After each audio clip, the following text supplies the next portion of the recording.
Ang pagbili ng mga Maya-class guided missile destroyers ng Philippine Navy ay magiging malaking tulong sa kakayahan ng ating depensa.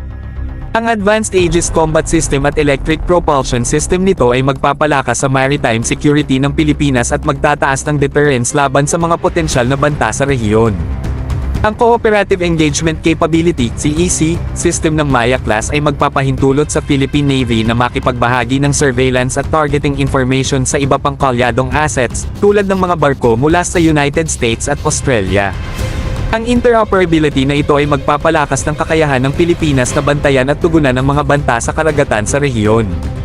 Ang pagkakasama ng SM-6 missiles, na kayang pigilin ang mga kalaban na eroplano, cruise missiles, at maging ballistic missiles sa kanilang terminal phase, ay magbibigay sa Philippine Navy ng mabisang defensive capability. Bukod dito, ang SM-3 Block IA, TIB, at IIA anti-ballistic missiles ay magpapalakas ng missile defense capabilities ng bansa.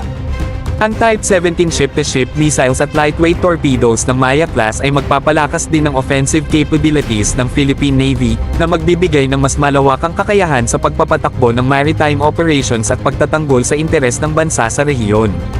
Sa kabuuan, ang pagbili ng mga Maya-class guided missile destroyers ay magre-representa ng malaking hakbang para sa Philippine Navy, nagbibigay ng advanced at multidimensional capabilities na magpapalakas ng maritime defense at security ng bansa.